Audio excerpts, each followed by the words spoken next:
Ôi, ôi, ôi, ôi, ôi, ôi, ôi. What's going on, you guys? Today we'll be talking about a job I had working for a buffet back in my hometown, if you know what I mean. We'll be talking everything from my first day and my first entry level position there to when the store closed or when the company kind of closed down.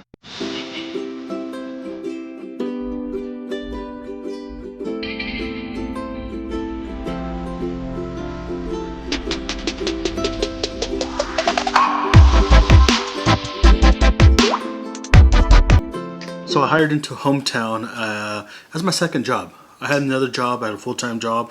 My friend actually got me in because he told me that they needed new people, or they needed new people. They needed people because they were competing against another buffet. Like it was gang wars. So our hometown was across the parking lot from a Golden Corral, and this is when Golden Corral first came around here in California. So they pulled a lot of their employees. So they needed new employees at Hometown. My friend was like, "Hey, we need help. You want to go help us out?" I'm like, "Yeah, you know what? I'll I ain't doing nothing. I'll take a second job." I'm like, I'm young. I'm like 21, 22 years old. I'm like easy money. You work that a little bit, but that doesn't really matter. Anyways, I came in, got hired in as a dishwasher. Pretty simple. Never worked as a dishwasher before, so it was new to me. The training though was hilarious. First off, it was my friend who trained me. He's a little bit of wasn't that good of a trainer for me because he was straight up. Which I'm like, honestly, that's probably how I would have trained somebody as well. But it was just funny, honestly, at that moment. He brought me in the dish pit. He's like, "All right, you see this rack? You put it down. You grab these plates. You stick it there. You spray it like so. Throw it in the machine." And that was it. He's like, "Can you do that?" I was like, "Yeah." I'm like, and that's where they left me. I was like, "This is it. That's all the training I get," which was plenty, because that was exactly what that position and that job at that moment, what they needed, and that's exactly what I was gonna do. But being a dishwasher for the first time, nobody in that dish pit. There was 4 of us working in there. No one told me that at the end of the night, like all hell breaks loose. Like they told me all day long we're getting non-stop plates. Again, this is a buffet, so non-stop plates come to the dish room, boom, boom, boom, boom, boom, all night long, or all day and night long, and then it dies out, which makes sense. I'm like, the store closes, not as many people are in there, nothing's really coming anymore. So I'm like, oh cool, that wasn't too bad. That was a pretty simple day. I'm like, as long as you kept up, you were fine, honestly. And if I would ever tell you that the calm before the storm is real, that's when I learned that there is a calm before the storm. Because out of nowhere comes pots, pans, serving utensils, serving dishes. Like, not nowhere in my mind did it cross that not only do the dishes and silverware come back for us to clean,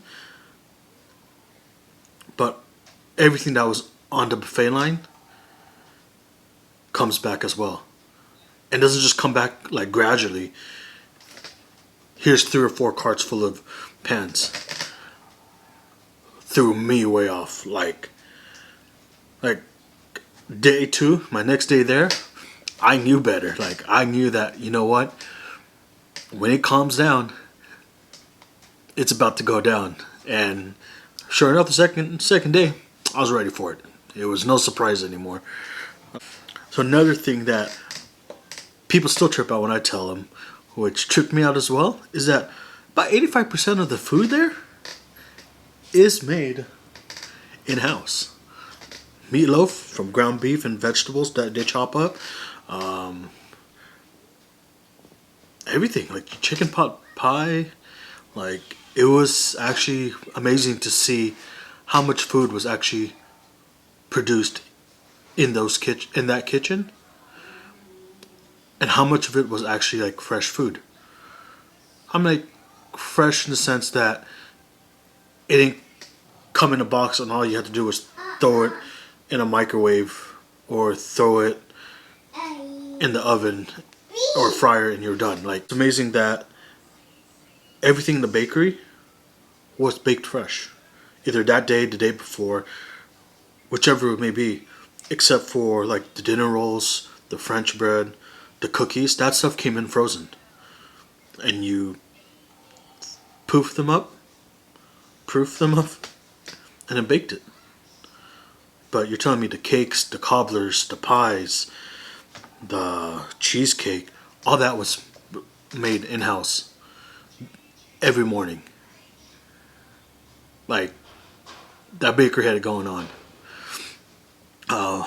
Again, like food-wise, that stuff was all, not all, like, of course most fried food was frozen, which most fried food starts off frozen most of the time. But you tell me like Salisbury steak was actually somebody sitting back there, ground beef, making it. Meatloaf, somebody was back there getting the ingredients, putting it together, mixing it up, forming a meatloaf. Sauces were made fresh. Soups were made fresh. I learned how to make so many different soups there because it was literally water, or not water, off the bat. Actually, most of the time it is water off the bat. But like water, they'll add their vegetables, let it boil. Then you throw in your broth, your roux, or not your broth, your stock, and then so yeah, I'm like it was actually, that's probably hometowns where I started developing more of me being interested in cooking. So prior to hometown, I was working at Togo's, and it's a sandwich shop. Like, yeah, like, you're not really cooking; you're just cutting bread open, throwing meats and vegetables in it, sending it. But I'm like, that was entertaining to me already. I was like, oh man, this is cool. But hometown and actually working in their kitchen that opened up me towards culinary. Like, wow. Like, I'm learning how to cut stuff. I'm learning how to cook it, how to prepare it from the beginning step all the way to cooking. I'm like, it was a great experience. But I didn't just work in the back or back of house. I also worked front of house, which I've done. I did cashiering, serve, everything else over there. Like, so one of the advantages of the store I worked at is we were considered a test store or like a test kitchen. So we had like the Mongolian barbecue, like they made it fresh in front of you. They test that with our store. We had sandwiches that we tested. Like, we'll make sandwiches in front of you. Burritos. That was interesting too. I actually enjoyed that one a lot. But sandwiches and burritos was only for lunch that we were testing it out. And we had an arcade in ours. Like 1, 2, 3, 4, like a good 3 walls of games, maybe like 20 feet by like 10 feet of just games. That was really interesting. We had we had upgraded stuff. Like, we had LED lights, like RGB, like it was changing colors, and like we had like one of our main tables in the front could sit like 16 guests or something like that. So it was huge. I called it the Last Supper table, which that's what it literally looked like. Just this long, huge table, and had a chandelier hanging over. It was crazy. Like, it was cool working at that location just for the fact that there was so much stuff that was coming to us first, or that we just got to try and just didn't work out, so no other store got it. Customers, oh man. You get plenty of good customers. So your morning people are your seniors, your die-hard fans who come in there living on a budget, on their pension, on Social Security. They're strict on a budget. They show up in like right before dinner starts, technically, or dinner like prices. It'll show up between like that 1 and 3 period, which is a late lunch, early dinner. But they'll show up pretty close to that 3 o'clock mark to pay that senior lunch special price, which was cheap. I think it was like $7, $8. But they would stick it out all night till we're almost closed, which was smart though. I'm like, I gotta give it to them. Like, show up for the cheapest price you can. You get to eat a late lunch. You hang out. Since it's a bunch of senior citizens there, they all became friends, and they became friends with the employees. We became friends with them. It was first name basis. Then you had the bad customers, which were mainly just complainers. They came in, they complained, which is, does it make them bad people? No, of course not. But I've had some simple ones. Was common was our water cup people. So at the buffet, you would purchase a drink for like $2.50. If not, we gave you a red cup, so we knew that that cup was supposed to be only water. The clear cup was supposed to be for any other beverage like soda, coffee, milk, teas, stuff like that, which didn't make sense to me. I thought red should have like actual like product, while the clear should have water, because it's clear, you can see through it, and if you see any color in the clear cup, you know it's wrong. But I wasn't the owner or the person in charge of making those decisions. But it was so awkward being a server, or just being anybody, even like as a manager. You would walk up to the table and just be like, hey, seen you guys changed your mind. Did you guys blah blah blah? And they're like, sometimes they're like, oh, sorry, I didn't know. Like, oh, and sometimes honestly it is an honest mistake. They forget the cups flipped around. They have one red cup, one clear cup. Honest mistake. Some, honestly, they're out to steal. Now, okay, stealing soda is not that big of a deal. But as any restaurant person, especially if they run the finances, that's where they make most of their money. It'll cost like 3 cents to give you a soda, unlimited refills, but we'll charge you $2.50 for it. Like, that's our highest profit margin. So you had other people who, they'll finish their meal and then start stuffing their purse or bag full of fried chicken. How did we know? You got a plate full of fried chicken at the bar. Server cleared your table. There's no chicken bones to be found. And it's awkward. Like, we would have to confront them about it. And be like, hey, but that's it. It's weird. Like it's awkward to confront anybody about stealing, especially for something kind of petty like soda and chicken and any of that. I'm like, it's a buffet. You can eat all you want. You can't take it home. Like, even down to a point, sometimes, like, some people get so, like, strong on it or strung up about it that they'll even, like, people, like, grab cookies and wrap it up in a napkin and, like, try to walk out with it. Like, they'll tell us sometimes to, like, hey, can you confront them about it? Like, it's a couple cookies, you guys. Like, I'm not gonna,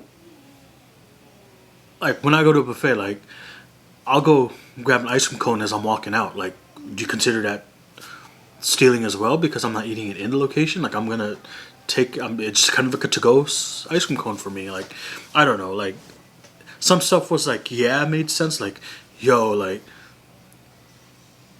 you've taken a lot of items, and there's some like, okay, dude, we can let some stuff slide.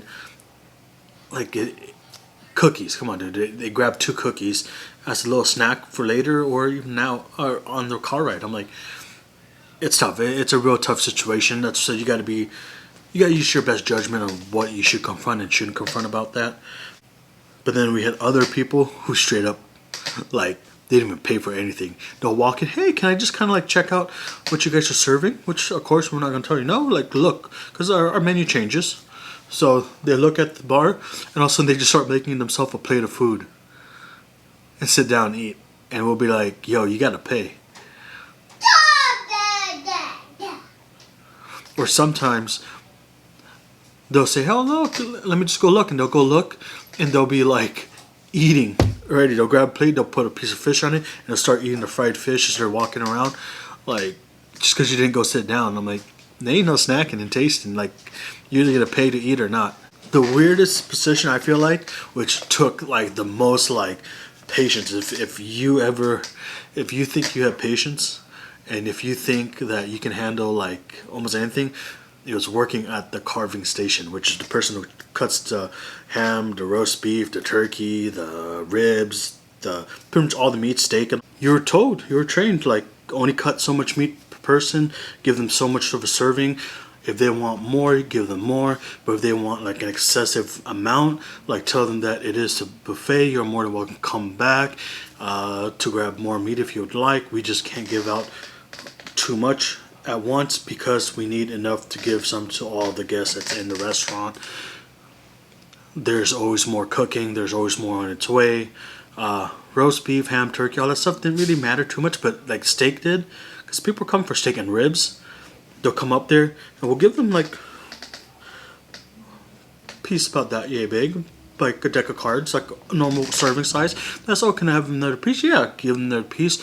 They'll be, oh, can I have more? Like, oh, and that's when you kind of be like, you only got like so much like steak possible right now because we only cook like 3 or 4 steaks at a time. But I'm like, they're bigger chunks of steak, like so.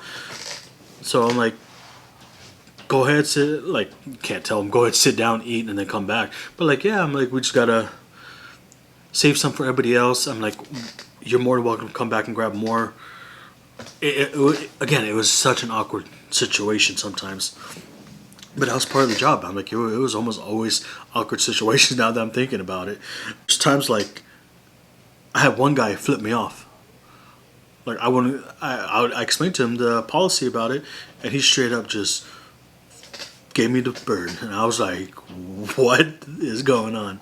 Another guy, same thing for the steak. I was explaining to him the situation. He wasn't down with it, so while he stepped away, but while I was helping another guest, he walked by with tongs. He grabbed from somewhere another area, and grabbed the whole like chunk of ham, like this much ham, and walked away with it. And I was like, yo, what is going on? So we had another situation where 2 families fought in our restaurant. And we called it like a riot because there was 2 families. We don't know how it started, but we just noticed that they started yelling at each other. And they were going back and forth fighting, like yelling. And then eventually somebody threw a punch. The other family people came in and helped.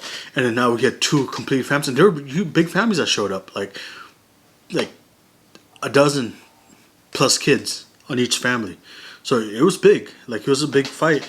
So much that people, like, one of them picked up like chairs, and we had like heavy chairs, like metal heavy chairs, like a good like 20-30 pound chair that they were grabbing and chucked it across the dining room and hit like people of the other party. There's one kid who got hit on like the face that was part of that party, and like his nose was all we had to call the cops. We had to call it was insane. So it's great. Like, there's plenty of stories. This section I probably took the longest because it is that I'd also spent like 4 or 5 years working there, so plenty of stories. So the downside of the buffet was they pulled something shady. They were so tight on labor and food costs, but especially labor, that you couldn't work overtime. Which, it's understandable, overtime's expensive.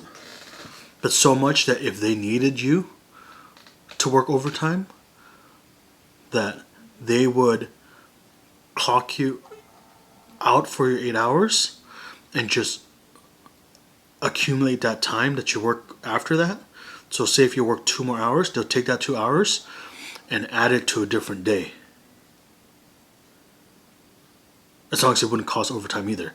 So for example, if I worked 10 hours today, they would have taken those 2 hours and moved it to, if I work tomorrow, they'll move it to tomorrow. So they'll be like, oh, just come in 2 hours later tomorrow, we'll pay you for those 2 hours. Yeah, that was shady. So that was probably the weirdest part about working there, was how illegal that honestly probably and is. And people were okay with that. And what was weird was, so I worked at my main location, but I was also training to be a manager. So as part of my training and parts to gain experience, I went to different stores. So I probably worked at over a dozen stores, at least helped at a dozen stores, plus my own personal store that I really worked at. And it was the same situation every single one of those stores.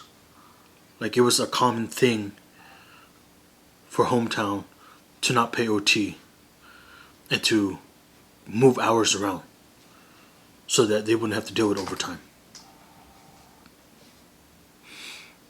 Kind of fishy. Like, if the managers are willing to do something like that, that must mean that must be coming from upstairs, and it coming from upstairs is already a bad thing, but the managers also following and listening to that and not stepping up was as well a bad thing.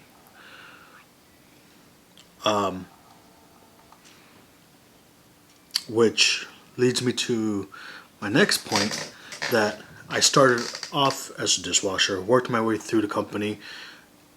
Again, like I mentioned, I was trained to be a manager, and then I got a GM position at a location. So left my home store for good that time to go to a new store, and this time it was going to be my personal store. Like, so when you were a general manager there, you were also the proprietor, so your name went on the door because you were getting a percentage of that profit. And I was like, that's not happening in my store. Like, if we had overtime, we had overtime. We're not moving hours. Like, that didn't seem right to me. And again, like, weirdest part is nobody from corporate ever told me that that's what we should have done. So it was weird that every store, the managers followed that. I don't know if they were just doing that because they were scared of getting overtime, and then corporate saying something about it, or what. Like, it was so weird. So what was tough is after I went to my new location, about 6 months or so, we turned around that store, started making money, started getting our numbers up. Hometown got bought out by a different company, and their first decision was to close down locations. And my store was one of them, which was fine because I got saved. My job was saved because they took me and moved me to a different store, but all my employees weren't. Some I was able to take with me to my new store, because my new store I was still the GM, so I was like, oh, I'll just transfer you guys over to me. Some people didn't want to make that drive because it was in a different location now. Like, it was now a drive. If you were working at that store originally because it was close to home, this was another like 15-20 miles away. So it was a commitment. If you really want a job that bad, you could follow me. I'll take you in. But it was dirty how they let people go. There was no warning at all. People showed up to work, and there was a sign on the door saying, come back at 2 o'clock for your check. Like, even as myself, as general manager of a location that closed down, they didn't tell me what was going on. They didn't tell me, like, hey, just to let you know, this is what's going to happen. This is our plans. Like, is it that they didn't want me to spill the beans to the employees? Or whatever the situation is. But, like, how could you do that to people, like, to their lives, to their family, to not give them any warning? Which people tried to sue Hometown for. They tried to sue them saying, like, hey, when you let go of this many employees, the law says you have to give them a fair 30-day warning, which they didn't do. They didn't warn anybody. And somehow Hometown got away with that, saying that each location was considered its own entity. And since it was its own entity, and it was only letting go of about 100 employees in each place, or less than 100, that there was no warning needed. And they won that. So, like,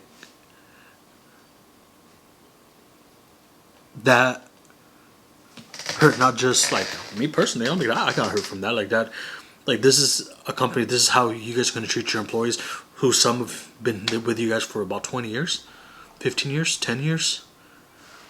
I'm like, myself being there for about, I think 4 years, 4 or 5 years.